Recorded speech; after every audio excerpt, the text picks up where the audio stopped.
I can hear you. You can see me. I can hear you.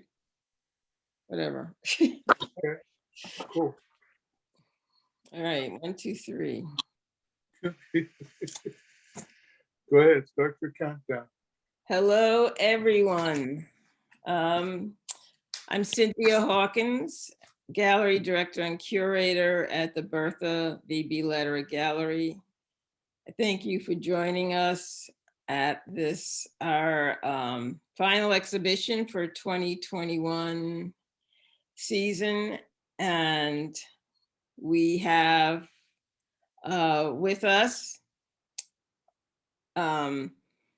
Lawrence Philp from Georgia. So I should tell you that the Lederer Gallery is located on the campus of the State University of New York in Geneseo. For the sake of transparency, I have known Lawrence Philp for many years ago. And recently in 2019, that's recent, right? Two years ago, he had a solo exhibit at the Lockhart Gallery on Main Street in Geneseo, which is part of college programming.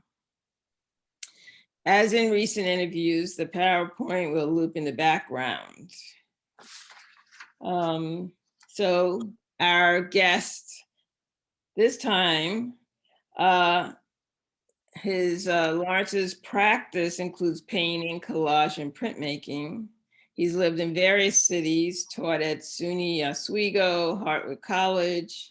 He's been an artist in residence at Gallery 53 in Cooperstown, the Vermont Studio Center, and Anderson Ranch Art Center, and has won a number of awards. Welcome, Lawrence. Welcome, Cynthia. I never taught at SUNY Oswego. What? I never taught at SUNY Oswego. I taught at Hartwick College in Oneonta, New York. Great. Oh, I thought I saw that on your resume. Oswego? No. Yeah. No? Can't be on there. I never did it. Oh, all right. You're the boss. No. Sorry about that. That's okay. No, it's easy. So, welcome again, minus my error. Why don't you tell us about your background then, since, you know, I have misread some things, and tell us about your background and what compelled you to become an artist. My background, I was born in Harlem and raised in Brooklyn, New York. My parents are from, my mom was born in the United States and raised in Jamaica. My father was born and raised in Jamaica, West Indies, and immigrated here, I think, in 1925.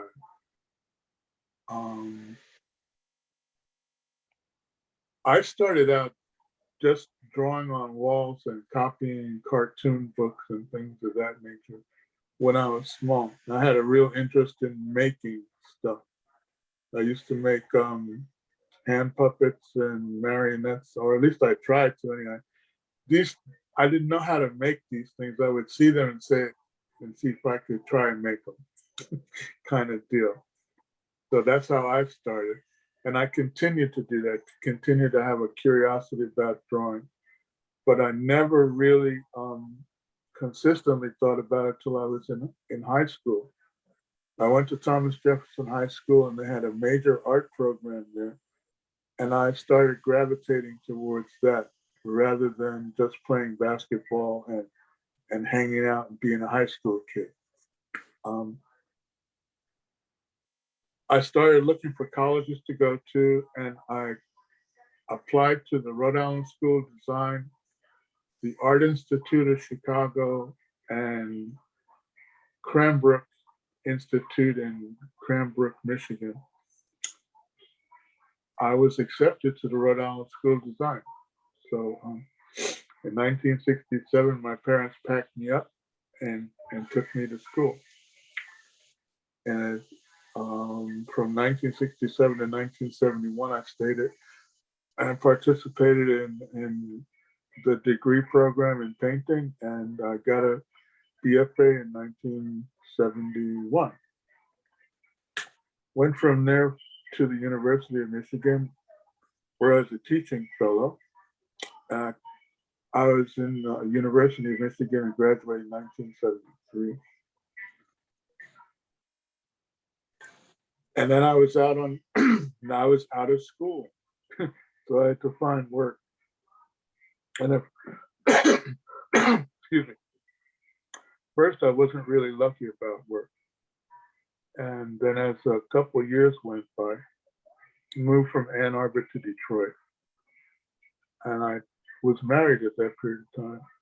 Also bought a house and did that whole trip and worked for the Detroit Public Library, drove a bookmobile. So from there, found a teaching job in Mount Pleasant, Michigan. And that was at Central Michigan University in Mount Pleasant. And I taught there from 1975 to 1978. I taught painting, drawing, figure drawing, color theory, and some printmaking courses there as well. I also worked with the graduate students at Central Michigan University for 4 semesters. So I left CMU, I left Mount Pleasant in 1978, went back to New York and took my stuff, put it in my parents' garage, and just sort of tripped around New York for a while, trying to get my legs back and see what either I'd missed or what I was going to do next. So didn't have much success, so I just started working odd jobs, and finally ended up working for Gourmet Books in the Warehouse for about 5 years on East 30. Was it East 35th Street in Brooklyn, right under the BQE, where the more expensive loft spaces are now, of course. But I worked there for 5 years, 6 years. Had studio space in the Williamsburg section of Brooklyn, and just sort of interacted with the arts community and spent a lot of time in my studio, painting on my paintings and stuff like that. 1989, I left New York City and went to Oneonta, New York to teach at Hartwick for 2 years, which I did. And then I spent the next 7 years in Oneonta just working in a studio. My father passed away, and 88, 89, no, 98, I went down to Florida to live with my mom. And I stayed there with her until she decided she wanted to move to Georgia to be closer to her sister's daughter and their children. So they moved here in 2015. She passed away in 2016, and that's how I'm here right now. Basically, I have a place to live in. I'm still functioning and working in the painting in the garage right now. The garage is not a white cube space, and I don't care about that. I'm getting some work done, so that's all there is that matters to that right now. I paint in 2 rooms paint and draw in 2 rooms in the house, and I also work in the garage because I don't want to can't cut wood in the living room, at least not yet. So that's a lot of artists have converted garages to studios. So you can see that all over. I mean, like, I was just looking yesterday, and sheds turned into studios, garages. I mean, it's like, what do? Where depends on your circumstances and what kind of space is around you. So that's that's normal. There's just to give you an idea of what things cost around here. There's a place called the Goat Farm, which is supposed to be like an alternative art space. and they sent me a flyer as they do every couple of months about studio space, and they want like $3,500 a month for What? studio space. Yeah, that's what I said. I said, huh? No, that's, Gotta be no, kidding. no, no. No, No, that's what that's a house, $3,000. That's like, forget it. well, some of these places, the spaces are really large, but I don't they're, care.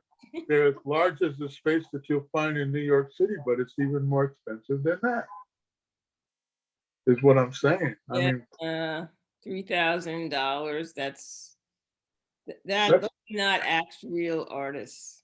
no, Those are people who play. that's true. Yeah. That's true. It's like it's really funny. There are a lot of people who play I at it. mean, it's not that you have to be broke, but that's like, if you're spending 3,000 on the space, what are you spending on your materials? I mean, like the average artist we're talking about here. So Well, anyway, that $3,000 is paint money. yeah, right? Yeah, for real. Paint money, cardboard money, Yeah, printing money, the whole 9 yards. You name for goodness sakes. Well, all right. So, it. oh my gosh. So, um, so I am really intrigued with your Collagraphs, this exhibition of the black and white prints that you did. First, let me say to people, as this PowerPoint is rolling, there are like 3 very colorful images towards the end. Okay, those are there for a latter part of our talk, but the exhibition is called Variant, and there are 12 collagraphs. And I think I'd love it if Lawrence could tell us what a collagraph is, and and how one goes about it, the process. And yeah, I'd like to know that, because there are many printmaking processes, and I know like 2 or 3. So please elucidate us. Luther, Enlighten us. I'm about to do that. About 2017 or 2018, I took a relief printmaking course at the Atlanta printmaking studio, which is downtown, closer to Fulton County, and I made some collagraphs there, but I wasn't really pleased with what I did or how I made them or what the process actually taught me, because I hadn't fooled around with it enough for myself, which is how I get into these things to begin with anyway. I just really curious about X, Y, and Z, and I read up on stuff, and I find stuff. Anyway, to make a long story short, a collagraph is a collage plate made out of various textures and various materials, which are textural, and they're put together. I use cereal cardboards to make my collographic plates with. I also use Elmer's glue and staples and anything else that'll help adhere a shape to a surface. I Instead of fooling around with the Liquitex stuff, which is supposed to be people friendly, you can still go about making these printing plates with shellac. Shellac helps the printing plates last longer, in my opinion. And so far throughout my usage, I haven't lost a plate like that. I've lost a couple of plates just using the Liquitex varnish. So that's that. Anyway, you make these things and you try to make them so that they're just type high. Type high means that they're about 1/8 of an inch off of the surface and not any taller than that. So if you look at the letting space on a piece of type, you know exactly what I'm talking about and the kind of range that you have. raise and lower the surface of these things. So you do that. If you're interested more in lifting, if you're interested more in working on just a flat mat board or cardboard, you can incise the cardboard. You can cut into it and make stuff without having to make any real relief shapes and so on and so forth. And that will print also.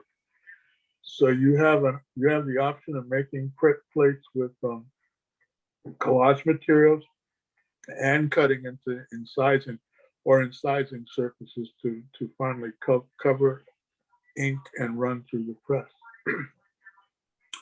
The ink that I've been using is a water-based ink, and I like it because I work in the living room and it doesn't, I don't have to put oil of clove or anything in there, and I don't have to live with the oil-based ink, for the present. So that's working out pretty good. I have a press, and I've been fooling around with press pressure and stuff like that. But the press that I use to print these things is it's a speedball press, number 1149, I think it is. And it's more of what they call a mango, which is an old attachment to the older washing machines from the 1930s and 40s, or the ringer tops on these washing machines. So that's what this press is. And it's taken a little bit of time fooling around with it to finally find out that I could actually print with it. So that's what I've been doing. The print, let's see. The collagraph process itself, you should use a printmaking paper like Reeves BFK, or not so expensive equivalent like Somerset. Or the paper that I've been using is Speedball Arnheim paper, which is really pretty good. And I say that because I've soaked it for a week and then printed with it, and it only broke through the surface on one print, basically. So that paper is pretty strong and it lasts pretty long. Generally, what you want to do is soak the paper for like 20, 25 minutes, blot it, and then run it through the press on top of an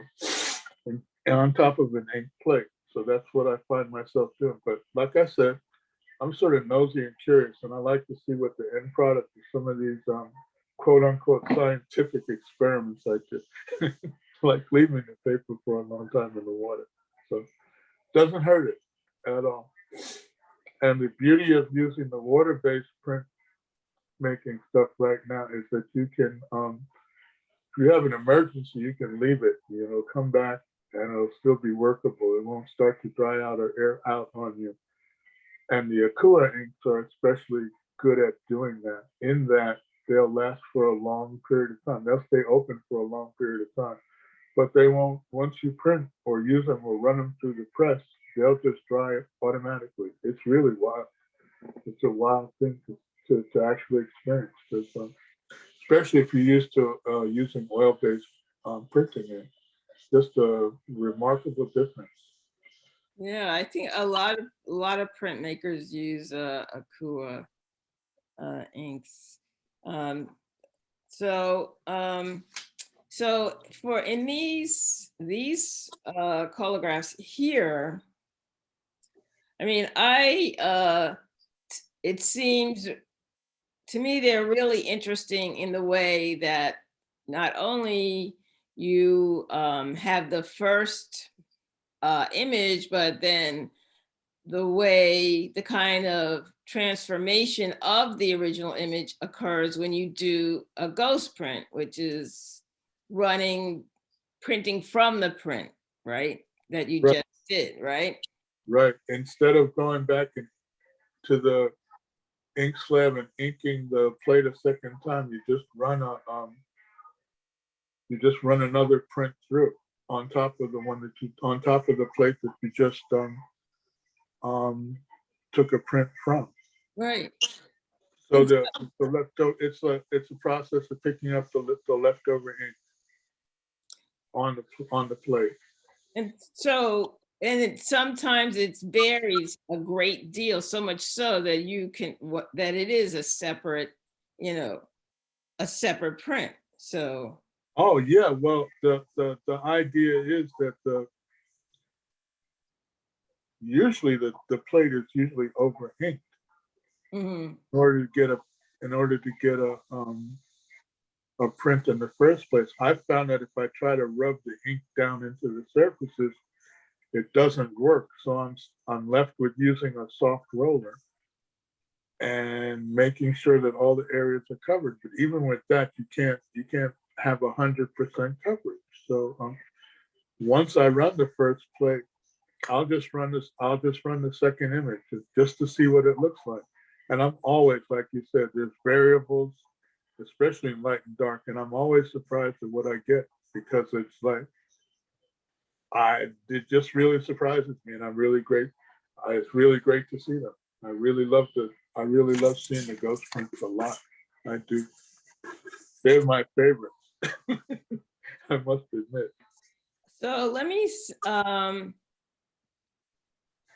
so there's, unlike etching, say, you know, or even aquatint, say, something, a plate where you, that it is, has a specific drawing on with lines, you know, you put the ink on and you wipe it off, and there's always this continuity in the image, right? So in Collagraph, I guess there could be, but generally there isn't strict continuity from printing to printing with a particular plate. I think that that's true, and that's only because of the you can't. It's almost impossible to ink the plate the same way 20 times and have the same quality kind of print come out in an edition. You know what I'm saying? Right. So Yeah. all of these because of the hills and valleys on the plate inked in a certain way are all going to print differently over a period of time. So rather than having an addition of prints, you have a chronology of how that particular plate printed, and that's what I've been interested in, looking at the chronology of how the paint, how the print went through the press and came out 20 times or 15 times or whatever. Yeah. So But that's really interesting. In some ways, it's almost like a monoprint. well, they're all one off. Yeah, they're like all one of one instead of one of two, one of three, one of Right. five. Right. Right. You can addition them too, but any discerning printmaking collector is going to say these are not all the same. They don't all look the same, and they'd be absolutely right. So, Yeah. Yeah. But there's something to that. There, you know, I think that kind of precision in printmaking, you know, one, that's for one area of it, you know, one field of it. And I think in recent years, I mean, especially since the 80s, say, this idea of editioning is not as, you know, it's not as prevalent. You it's say. not as prevalent. People want to have this, artists want to have this sense of experimentation occur in the work as they do it. So Well, yeah, yeah, you can do the same thing with an intaglio plate, but it's just a long drawn out procedure. And why go through all those changes when you have all this wonderful textured material around? I mean, you can't aquatint a plate so that it comes like some of the stuff that I've done. You just can't do it. It doesn't have the same kind of variation, and even as try as you might not get the kind of steps that you want. right. And looking at the ghost prints, I mean, those are like awesome because you can't predict that. I mean, You're when right. I was yeah, when I was making intaglio plates, um, it was the ink, or not the ink, but the acid is what counted. And the acid biting into the plate and the way you aquatinted it is what counted. With this, it's more like how many surfaces can you put together and sort of weave together to make a plate. So it's much different. It's much different. And I like the difference as well. I like working with the acid and the ink as well, but it's time consuming, and you really do need a good printing press in order to run prints, to do etchings like that. So this is perfect for me right now. It really is. And I didn't think it was from it. Initially. I just like, I don't want to do that.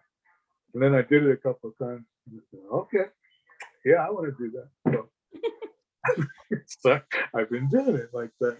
So that's how I've been working. So you're saying then that this you're before actually embarking on these collagraphs, you were actually resisting doing it. And so well, I resisted the idea of there being another way to do it. And after I took the course, it was like, well, okay, I didn't have to bevel the plates in order to run them through the thing. And although I made mistakes with the quantity of material that I put on top of the plates to run, I realized that enough variable textures would make another kind of image and would print. So that was better than trying to make those things using the acid and the aquatint and the stop outs. Would take for years. Well, there is a portion of relief printmaking that's called viscosity, which involves different thicknesses of the ink that's rolled on during a period of time in the process. So that's a whole nother story. This kind of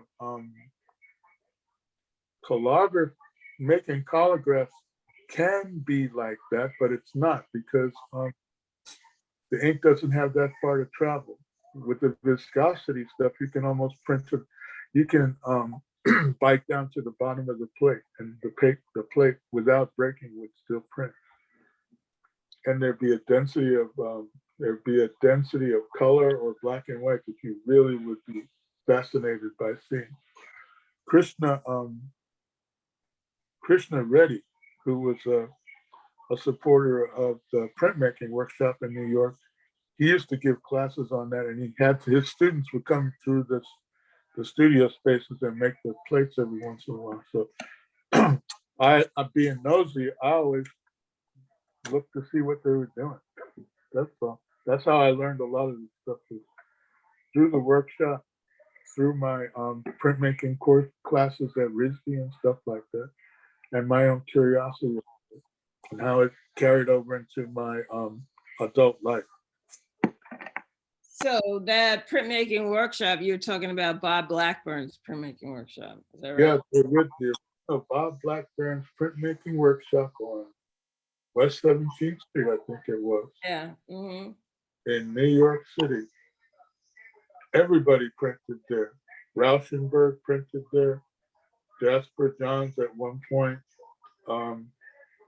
Erwin Hollander. All those people sort of hung out through there, and they knew Bob. They knew of Bob, and they even helped support Bob over a period of time too. There was a fellow by the name of Barnett. I don't remember his first name, but yeah, Will Barnett. Will Barnett, yeah, he did paintings of cats and stuff like that, but he also helped to support the workshop. Yeah, well, they started it together, I think. At some point, yeah, but then Will dropped out. Yeah, but they started together when in the 60s, I think, right? Yeah, I think so. Yeah. So yeah, and he was, they were really close. So we're friends.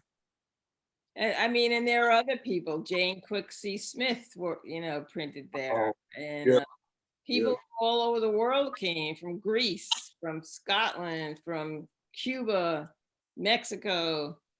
People came from all over to print at Bob's place. I remember one Saturday I was going to go work over there, and I had I was using the etching presses on the floor, and Grace Hartigan one of the press was in the room with her printers, and they were making some prints back there.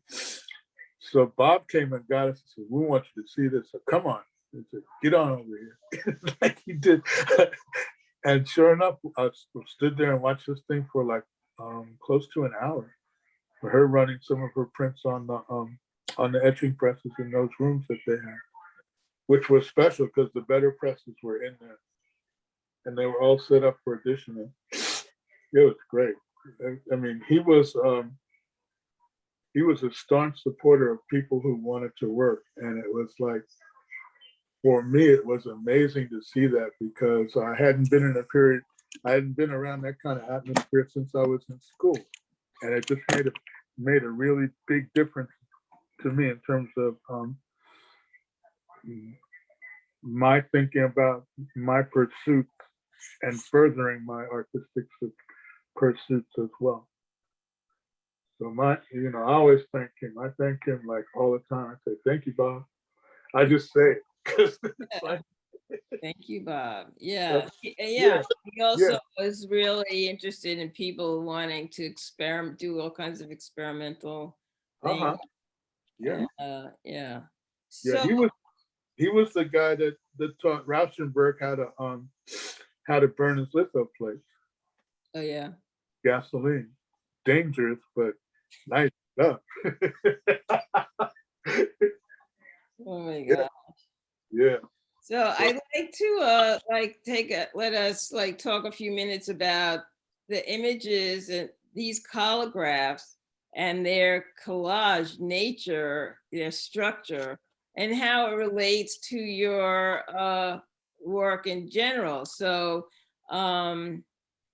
let's just go ahead. So these are the next, this one and the one following collage is are recent from your series 16 times 8 equals 1, which, how long have you been working on that series?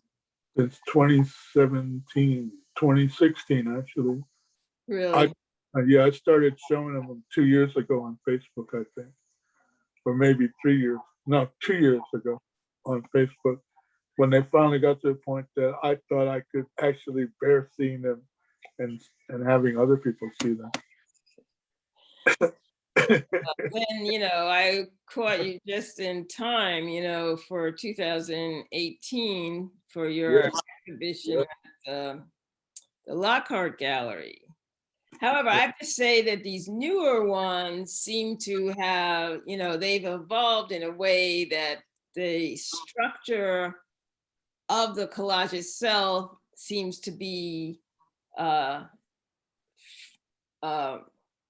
more firmer, and that may be from piece to piece, but this seems to have, some of these seem to have a lot more depth and clarity of purpose, if you know what I mean. So is that the case, or am I getting it wrong? Well, okay, at first I relied on just the drawing with crayons and crayon and the ink, acrylic ink, to make the surfaces. And then after about a year of doing that, I got tired of doing that. So what I started to do is I just started to make backgrounds, and I would start to drop shapes or cut up things that I had done in the interim and start to place them on the 8.5 by 11 surfaces. So that worked for a while too. And then I found that, well, over a period of time, I like to cut up pieces of cardboard. I sort of do it like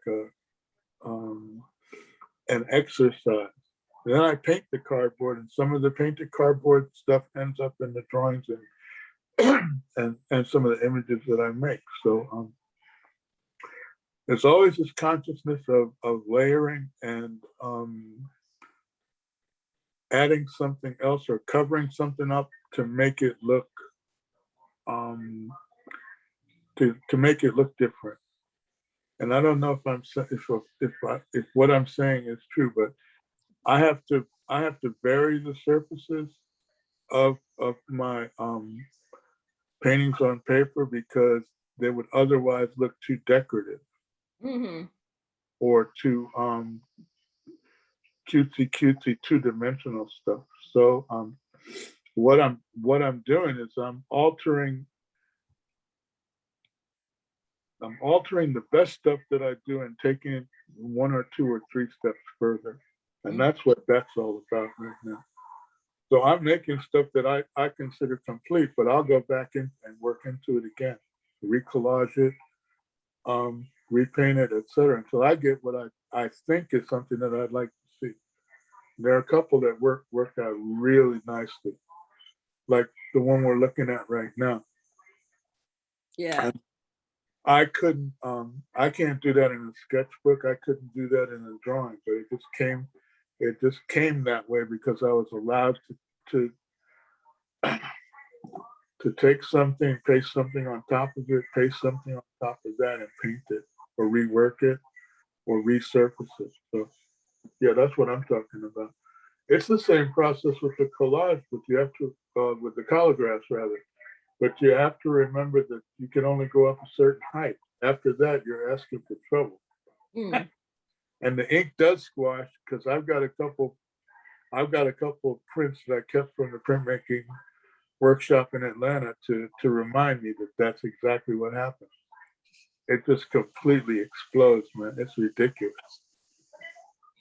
So yeah, and this one in particular, you see, I mean, there must be some glue or something on the surface, or is that the way the paint or ink interacts with the surface? In the big central brown shape there, it's like it sticks and it doesn't adhere and it doesn't adhere, you know, the paint to the surface. Well, that's true, but that's those are burnt sienna and burnt umber over silver poster paint. So what you've got is once you do that and you sort of blot it, that's the kind of surface that you get. Interesting. Yeah. I really like this, the way that even on the left side, that sort of yellow gold horizontal marks, and the way the paint adheres at different rates on that area, and on the right. In the Good thing. Yeah, that's just water-based paint being left to dry and doing what it'll do. You know, if you don't blot it and just leave it on the surface, it's going to congeal a certain way. Yeah. If you blot it, let it dry down, it's going to congeal another way. So if I don't like it's unpredictable, right? It is. Yeah, it's not that predictable, right? Exactly. You just sort of gotta you do it, say, okay. You have to know when to stop yourself. Yeah. That's the case in a lot of instances, right? You just have to say, okay, that's it. Enough. That's done. Next. So the next image here is Mimbray's bowl, which is acrylic on paper, and from It's from like 20 years ago, you know. Right. And what I'd like to point out here is the depth of similarity between the collagraphs and your 16 by 8 pieces that you've been working on for 3 years or 4 years, and this painting of 20 years ago. I mean, it's quite extraordinary, don't you think, to like maintain such a engagement with this notion of collage in its various forms. Of course, they're all really different. Well, the idea of collages gives you another surface to work with. I mean, we're always looking at things that are, how can I put this?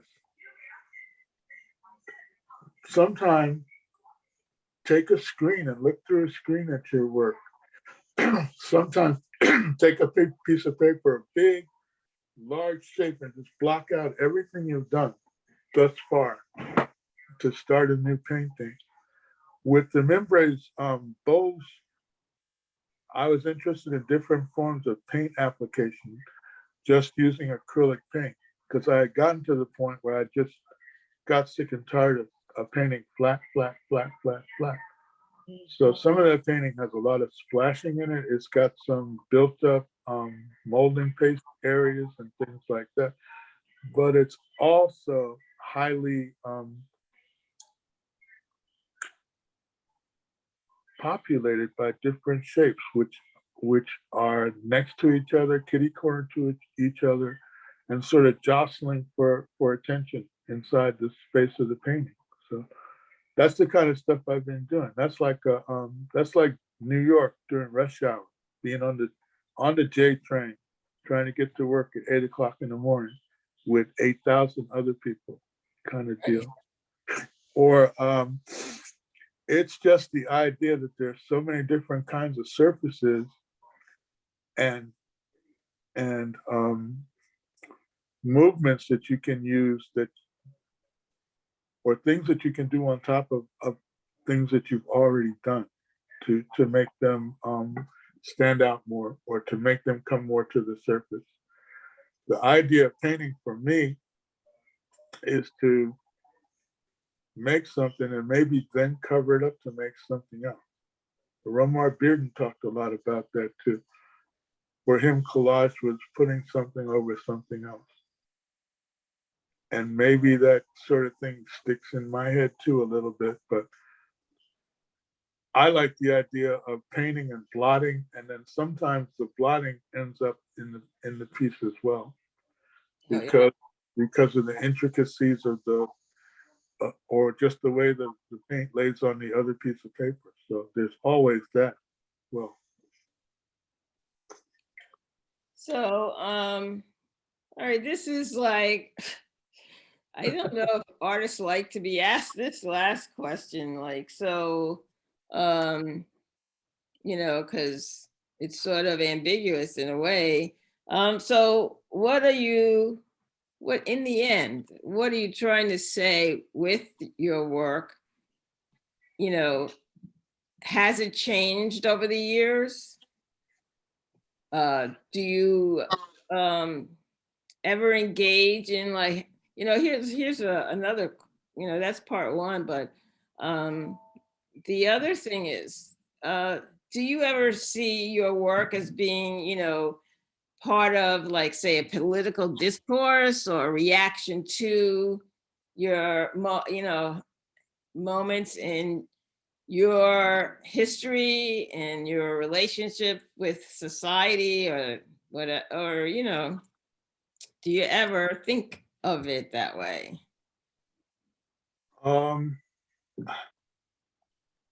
I grew up in Brooklyn, New York, pretty fair-skinned kid, pretty tall, liked to draw, and read a lot. So I got teased a lot about who I was and what I was doing. And so I had to learn how to live with that. My idea of getting along was just simply, I learned not to listen to people. I learned not to listen to people's opinions about me in particular, about who they thought I was. So this leads to the whole notion of me painting. I mean, I didn't want to paint Renaissance paintings, and I didn't want to paint figurative paintings, and I didn't want to paint still lives.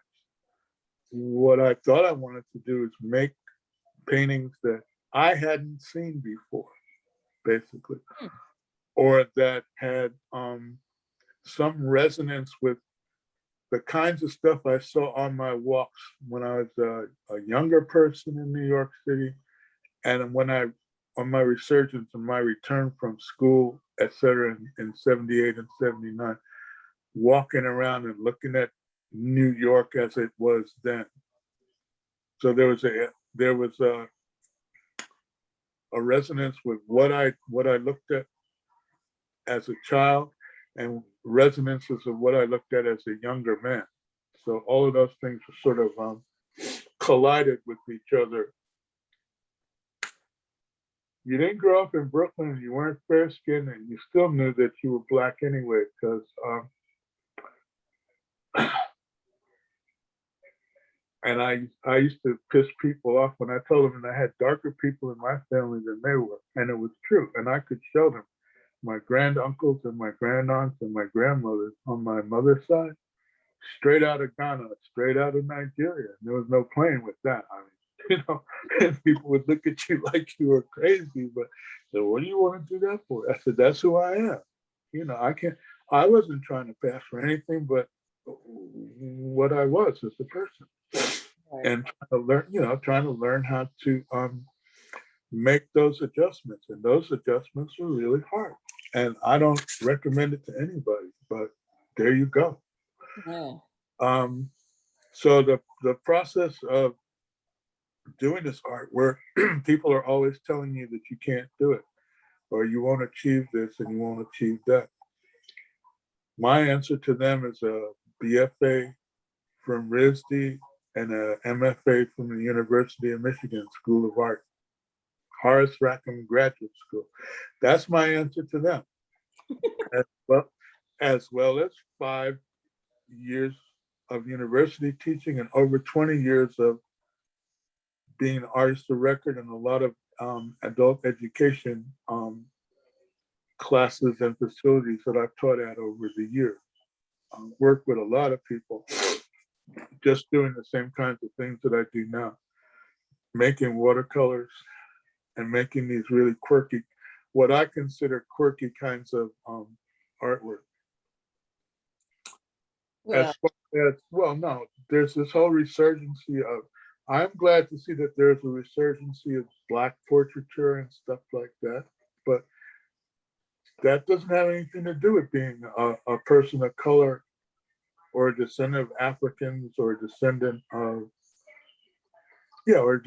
Africans in the United States to America. Because I mean, you basically know the deal as you grow up. You see exactly what's going on, and you know what the deal is. So, what you're trying to do is to stay out of trouble, stay out of the way of the law, stay out of getting involved with people who want to put your money in their pockets, and trying to go on from there. I mean, it's really rough because there are a lot of people that just see you not doing as well as you want to be doing. And that's a real problem.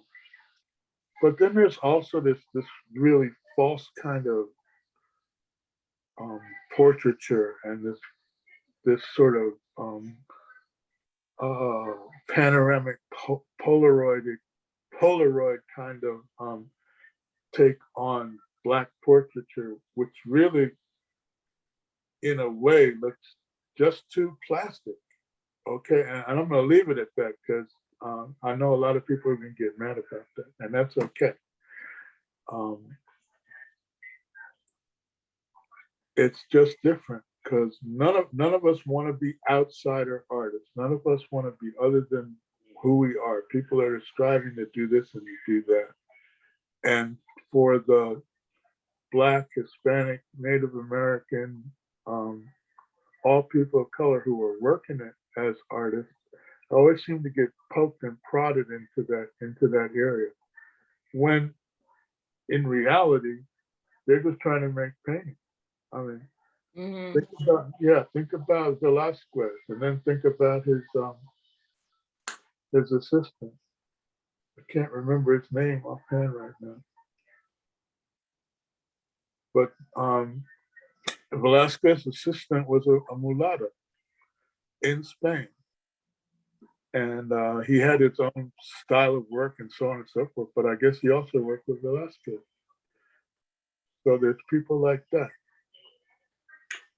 There are situations and circumstances that have made art making very difficult for people who wanted to do it. Juan de Pareja is his name. Okay, I remember. Yeah.